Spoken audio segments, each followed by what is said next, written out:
do I see limits in the use of whistling in music? And are there some boundaries that you should never cross?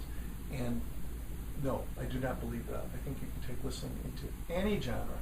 I've been sampled by rap players. You know, I could imagine even somebody like Lady Gaga using a whistler in her music. Why not?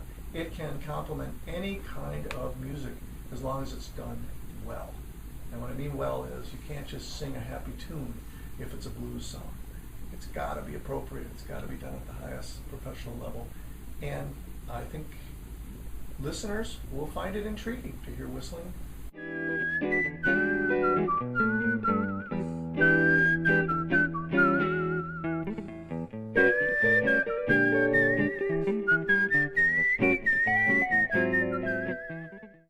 Well, I see a lot of jaws drop and smiles, and then elbow nudges to the person next to them, and comments, you know, to each other as they at a table.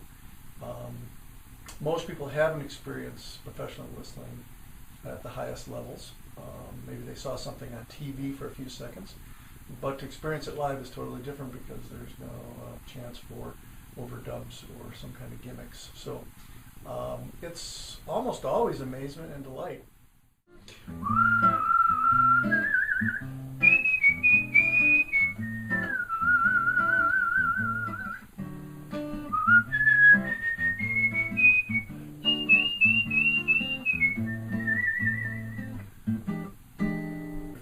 When I've sat in, as I've done so many times with really good jazz musicians, for example, and having the horn player say, why am I sharing the stage with a whistler?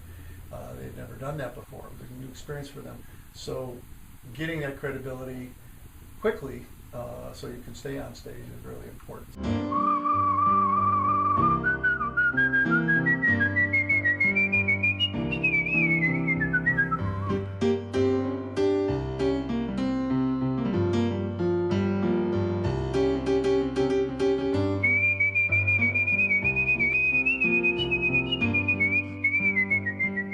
Music Can Do Blues and Jazz Festival in Italy. I was the only whistler in that competition. And there were people from all over the world on typical instruments and vocal, and which I don't think ever heard whistling done at that level. The judges were amazed. The bands that we played with were really top notch. The audience was really responsive and into it. The venue was a 13th century villa. I think we played in the dungeon. It was a big theater with great sound. They wanted somebody different there, I think, to spice things up. And it was, I think, a big surprise to a lot of people that I made the finals and was on the broadcast of the Sky TV network of that event. And I think I even surprised the bands that I played with there a little bit. So the organizers have to have an open mind, be able to understand music, not just think of whistling as some thing that's going to bring their event down in the ranks to a novelty.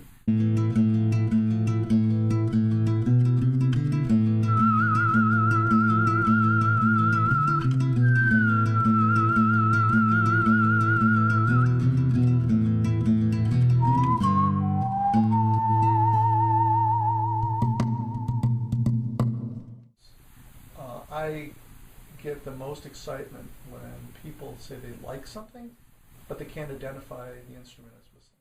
Many people say, what was that you were playing? When I performed with a classical symphony in Denver, people came up to me after the performance and said, we saw you with a microphone, but we didn't know what you were doing, because I was behind the opera singers, and I wasn't an opera singer, obviously, and I was doing flute and oboe and bassoon parts, complementing the passages where the opera singers were singing. And many of them said, I heard this unusual sound, but I didn't know what it was. It was beautiful.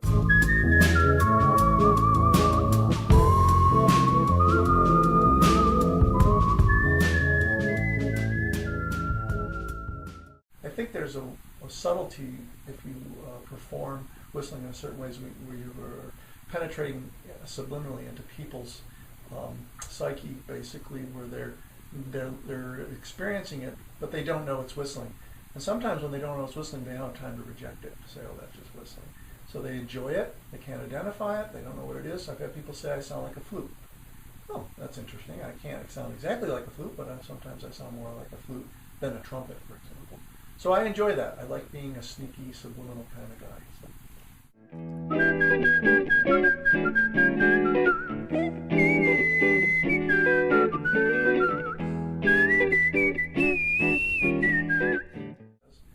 I include jazz in just about every one of my shows.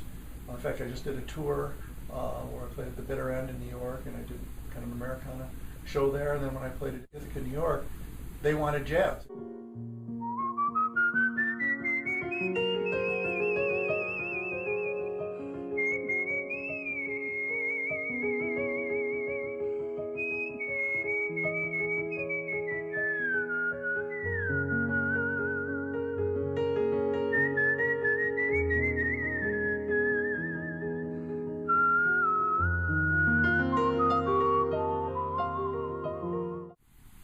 There have been other experiences that have been more, I would say, musical, where it's just myself and a pianist, for example, inventing music live. For example, there's a piece off my Airplay CD, and it is invented right there. And I just came into the studio with an idea, descending line, and we took it from there, and we went through it once, and we recorded it, ended up on the CD. So that's very exciting when those kind of magic moments come.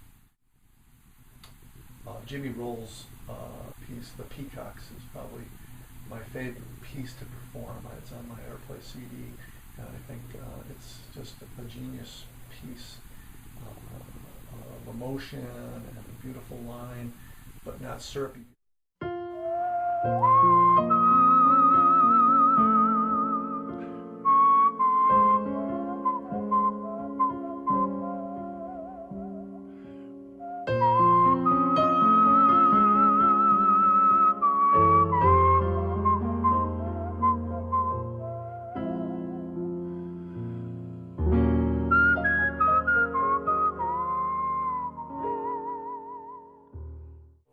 Recently just performed in front of 3,500 people down in the Denver area, and it was really exhilarating to look out and, as far as you can see people listening to you.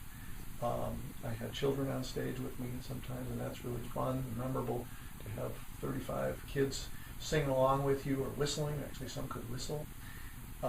Everybody was intrigued at, well, where's all this whistling coming from? People are looking to add whistling because it's different, and it adds a very personal kind of touch to the music.